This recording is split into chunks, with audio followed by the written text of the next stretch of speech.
सोच रही हूँ कुछ दिन के लिए मम्मी के घर हो आऊँ। बहुत दिन हो गए मम्मी के घर गए हुए। भाभी, मम्मी घर में हो? अरे दीदी आप फिर से आ गई। आप भी कहेंगी भाभी, रोज रोज चली आती हो दीदी। हाँ यही कहूँगी।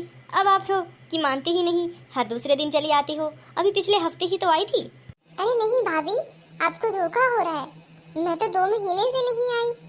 ओ अच्छा, उस बात को 2 महीने हो गए। मुझे तो लगा अभी कल की ही बात हो। हाँ भाभी, कभी कभी धोखा लग जाता है। और भाभी, मम्मी कहाँ है? सो रही होंगी, मुझे क्या पता कहाँ है।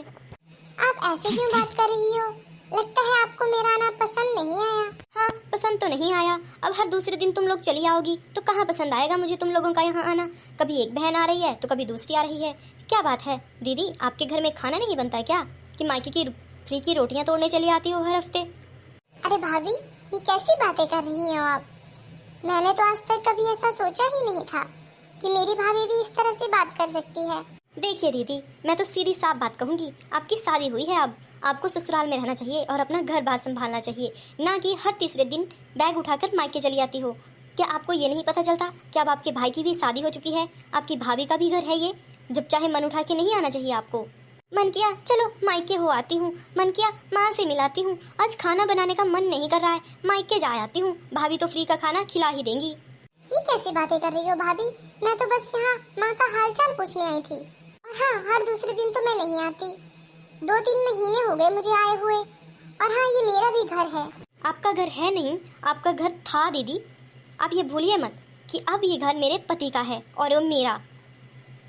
इस घर पर मेरी माँ का भी उतना ही हक है भाभी। आप ये बात भूलिए नहीं। भूल तो आप रही हो दीदी कि अब ये घर सिर्फ मेरे पति का है। पापा की मृत्यु के बाद आप लोगों ने ही तो साइन करके सब कुछ मेरे पति के नाम कर दिया था, तो अब आप लोगों का यहाँ रखा ही क्या है। और एक बात आपसे मैं अभी कह देती हूँ, आपके भाई को इन बातों का पता ना चले। और हाँ, दूसरी बार इस घर में कदम ना रखिएगा आप, क्योंकि ये घर मेरा है और मैं नहीं चाहती यहाँ पे कोई भी नेगेटिव एनर्जी आए, समझिए आप। आप मुझे कह के रही हैं भाभी? और हाँ, ये भाभी भाभी कहकर मुझे परेशान मत किया करो। इरिटेशन होती है आपके भाभी बोलने से मुझे। हर दूसरे दिन चली आती हैं यहाँ पे मुंह उठाए, ये तक नहीं सोचती कि भाभी का कितना काम बढ़ जाता है हमारे आने से। अरे पूनम बेटा, तुम आई हो? यहाँ क्यों खड़ी हो? चलो मेरे साथ मेरे कमरे में बैठो। नहीं माँ, मैं तो बस हालचाल पूछने आई थी आपका। लेकिन मुझे लगता है मैंने गलती कर दी यहाँ आकर। मुझे चलना चाहिए माँ। ये कैसी बातें कर रही हो तुम? अभी अभी तो आई हो और मुझसे मिली भी नहीं, और मुझसे बिना मिले ही जा रही हो। क्या हुआ? किसी बात का बुरा लगा क्या? कुछ हुआ है घर में? नहीं माँ, बस पहले सोचती थी कि माँ बिना मायका नहीं होता। जब तक माँ है तब तक तो शायद मायका रहेगा ही।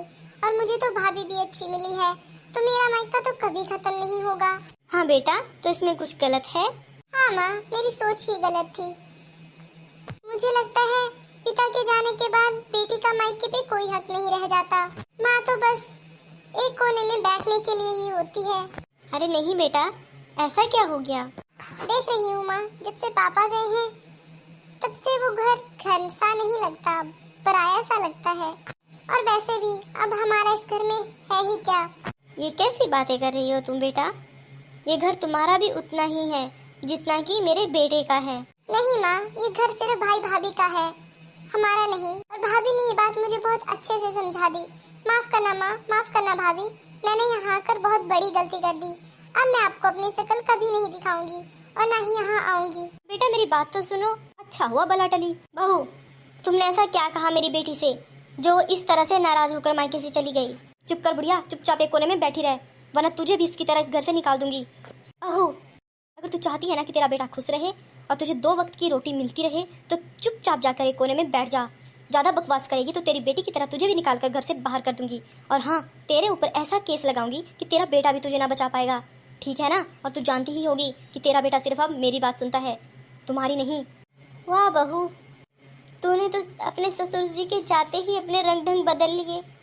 मैं तो बस वसीयत अपने नाम करने का वेट कर रही थी और वो हो चुका काम। और अब तुझे वही करना होगा जो मैं कहती हूँ और मेरे ही इशारों पर चलना पड़ेगा, समझ आई बात? और हाँ, जाके मेरे लिए खाना बना कर ला, मैं तेरी नौकरानी नहीं हूँ। और अगर तूने ये बात अपने परिवार में किसी को भी या अपने बेटे को गलती से भी बताने की कोशिश की ना, तो मैं तेरे ऊपर ऐसा घरेलू हिंसा का केस लगाऊंगी, सारी उम्र जो बची कुची तेरी जिंदगी है ना, जेल में चक्की पीसते हुए निकलेगी। समझ आई बात? अब दफा हो यहाँ से और खाना बना मेरे लिए। अरे सोनम, तुम यहाँ अकेली क्यों बैठी हो? माँ कहाँ है? पता नहीं जी, सो रही होंगी अपने कमरे में। मैं तो अभी अभी आई हूँ बस काम करके। काम करके?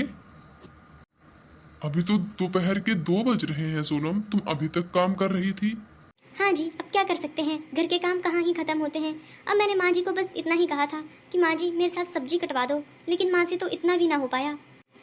और कहा कि कुछ दिन में मेरी बेटियाँ भी यहीं रहने आ जाएंगी और तुझे सभी काम करने होंगे घर के, ना कि मेरी बेटियाँ करेंगी। पता नहीं कितना कुछ सुना दिया आज मुझे माँ ने। पता नहीं किस बात का गुस्सा आया था और कहाँ निकाल दिया। अरे बेटा तुम आ गए? माँ, मेरी बीवी कोई नौकरानी नहीं है जो आपकी बेटियों के और आपके काम करती फिरेगी। अरे बेटा, पर हुआ क्या? मेरा कौन सा काम किया बहू ने? बस कीजिए माँ, अब पापा को गए हुए 6 महीने से ज्यादा वक्त हो गया है, लेकिन आप हैं कि अपने कमरे से बाहर निकलने का नाम ही नहीं ले रही। अब कितने समय तक मेरी बीवी अकेली काम करती रहेगी? इतना बड़ा घर है और आपकी बेटियां हर महीने दौड़ी रहती हैं यहाँ पे। क्या उन्हें उनके घर में काम नहीं होता? पर बेटा हुआ क्या है? होना क्या है, दोपहर के 2-2 बजे तक काम कर रही है मेरी बीवी। पर काम तो सारा। रहने दीजिए माँ जी, कोई बात नहीं। आप तो जानती ही होंगी, मुझे तो आदत है काम करने की। माँ, जैसा आप मेरी बीवी के साथ कर रही हैं ना, ये मत भूलिएगा कि मैं आपको इस घर से बाहर निकाल फेंकूंगा। समझ आई आपको बात? हाँ बेटा, समझ आ गई। मैं अभी तुम्हारे लिए चाय बना कर लाती हूँ। रहने दीजिए माँ, चाय तो मैं अपनी बीवी के हाथ की ही पीऊंगा। आप जाके कुछ और काम कीजिए, जाके झाड़ू पोछा लगाइए कहीं पे। हाँ बेटा ठीक है। मैं अभी आपके लिए चाय बना कर ले आती हूँ। अरे नहीं, मैंने तो उन्हें भेजने के लिए ऐसे ही कह दिया। चाय मैं बना कर आता हूँ, तुम बैठो। पूरा दिन काम कर करके थक गई होगी। आप आया उन पहाड़ के नीचे, ये सब मुझे पहले क्यों नहीं दिखाई दिया, वरना आज तक कितने काम करने ही नहीं पड़ते। ओ बुढ़िया, कहाँ हो? इधर आओ। हाँ बेटा कहो। कुछ नहीं, बस तुम्हारी शक्ल देखने का मन कर रहा था और देख रही थी कि मेरी आवाज में कितनी पावर है। जाके अपना काम कर। और हाँ, ये बात तेरे बेटे को ना पता चले। अगर गलती से भी तूने ये बताने की कोशिश की कि मैंने तेरे साथ कैसा बिहेव किया है और घर के सारे काम तू करती है, तो मैं तुझे इस घर से निकाल दूंगी और तेरे बेटे को मैं जेल भेज दूंगी। समझ आई बात? हाँ बेटा, मैं अपने बेटे को कुछ नहीं बताऊंगी। और बताने की जरूरत भी नहीं पड़ेगी। जी आप तो चाय बनाने गए थे। गया तो मैं चाय बनाने ही था, लेकिन अच्छा हुआ शक्कर खत्म हो गई और उसके लिए मैं दुकान पर जा रहा था और मैंने तुम्हारी सारी बातें सुन ली। शर्म आनी चाहिए तुम्हें। तुम मेरी माँ के साथ ऐसा नहीं कर सकती। अब पुलिस को मैं बुलाऊंगा और पुलिस अब तुझे जेल में डालेगी और सारी जिंदगी तू चक्की पीसेगी। तू नहीं जानती, बहुओं से ज्यादा अब सास ससुर के लिए के कानून बन चुके हैं। अगर बहू सास ससुर को परेशान करती है तो उनके लिए भी बहुत सारी धाराएं बनी हुई हैं। अब तू चक्की पीसने के लिए तैयार हो जा। और हाँ, मुझे तेरी सारी सच्चाई समझ आ गई है और पता भी लग गई है। मैं नहीं जानता था तू इस तरह की औरत है। शर्म आनी चाहिए तुझे। मेरे बाप को गए 6 महीने नहीं हुए और तूने मेरी माँ को नौकर बना दिया। मुझे माफ़ कर दीजिए, मुझसे गलती हो गई। मैं ना जाने कौन से घमंड में आ गई थी। मैं माफ़ी चाहती हूँ। प्लीज़ आप पुलिस को मत बुलाइएगा। मैं आगे से ध्यान रखूँगी। मैं कभी परेशान नहीं करूँगी माँ को और माँ की पूरी सेवा करूँगी। प्लीज़ इस बार मुझे माफ़ कर दीजिए। मेरी आखिरी गलती समझकर मुझे माफ़ कर दीजिए। कभी नहीं, मैं तुम्हें माफ़ कभी नहीं करूँगा। और हाँ, मैं चाहता हूँ कि तुम अपना सामान पैक करो और अभी इसी वक्त अपने मायके के लिए रवाना हो जाओ, वरना मैं पुलिस को बुला लूँगा। अरे नहीं बेटा, बच्चा है, छोटी है अभी, बच्चा दिमाग है, धीरे धीरे सीख जाएगी। तुम ऐसा मत करो, माफ़ कर दो बहू को। हाँ, अब तो मम्मी भी कह रही है ना, उन्हीं के साथ तो गलत हुआ है, वो कह रही हैं, तो प्लीज़ मुझे माफ़ कर दो। एक चांस और दे दो। मैं कभी ऐसा नहीं करूँगी और मुझे माफ़ भी कर दो प्लीज़। मैं कभी माँ को परेशान नहीं करूँगी, ना दीदी को परेशान करूँगी। मैं किसी को परेशान नहीं करूँगी। मैं सबकी अच्छे से देख रेख करूँगी। प्लीज़ इस बार मुझे माफ़ कर दो। माफ़ी तो तुम्हें कभी नहीं मिलेगी। मैं चाहता हूँ कि तुम बैग पैक करो, अपने मायके चली जाओ, वरना मुझसे कुछ गलत हो जाएगा। हाँ जी दोस्तों, राधे राधे। कैसी लगी आपको स्टोरी कमेंट करके ज़रूर बताएं। और क्या सुरेश ने सही किया अपनी बीवी को मायके भेजकर? कमेंट करके ज़रूर बताएं। राधे कृष्णा।